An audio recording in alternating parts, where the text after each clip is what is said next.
BRS के कारगुजार सदर के तारक रामाराव ने कांग्रेस हुकूमत को तनकीद का निशाना बनाते हुए रियासत में बरसर इख्तिदार हुकूमत सुंके सिला प्रोजेक्ट झूठा प्रोपोगंडा फैला रही है। उन्होंने कहा कि सुंके सिला प्रोजेक्ट को बहाल करने वाली ही BRS हुकूमत थी। उन्होंने याद दिलाया कि हैदराबाद की आबी ज़रूरियात को पूरा करने के लिए सुंके सिला का मंसूबा शुरू किया गया था, लेकिन नलगोंडा के अवाम ने इसकी सख्त मुखालिफत की थी।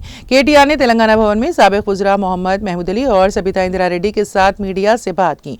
उन्होंने कहा कि ये प्रोजेक्ट इसलिए शुरू किया गया है ताकि हैदराबाद को पानी के मसाइल का सामना ना करना पड़े। खवा नागार्जुन सागर में डेड स्टोरेज हो। उन्होंने कहा कि हैदराबाद और आसपास के देहातों के लिए खेती और पीने के पानी के लिए सुंके सिला प्रोजेक्ट कारआमद साबित होगा। उन्होंने वाज़ेह किया कि दरियाए कृष्णा को 4 साल तक पानी ना मिलने पर भी प्रोजेक्ट में कोई परेशानी नहीं होगी। उन्होंने कहा कि दिल्ली, बेंगलुरु और चेन्नई में लोगों को पानी के लिए मुश्किलात का सामना है, लेकिन हैदराबाद में पानी का कोई मसला नहीं है। उन्होंने कहा कि हैदराबाद के लिए 50 साल तक पीने के पानी की ज़रूरियात को पूरा करने के लिए BRS के दौरे हुकूमत में मंसूबा बनाया गया है। उन्होंने सवाल किया है कि हुकूमत ने सुंके सिला वाक़े को क्यों रौंदा। उन्होंने सवाल किया कि क्या ये वाक़या 2 अगस्त की सुबह 6 बजे पेश आया?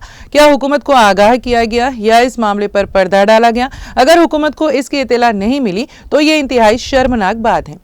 KTR ने कहा कि जल्दी काम मुकम्मल करने के लिए उजलत में गेटों को लगाने के नतीजे में ये वाक़या पेश आया। उन्होंने कहा कि दीवार हुकूमत की बद इंतज़ामी की वजह से गिरी हैं। उन्होंने मुतालबा किया है कि काम करने वाली एजेंसी को ब्लैक लिस्ट किया जाए। उन्होंने सुंके सिला वाक़े की अदालती तहक़ीक़ात करवाने का भी मुतालबा किया।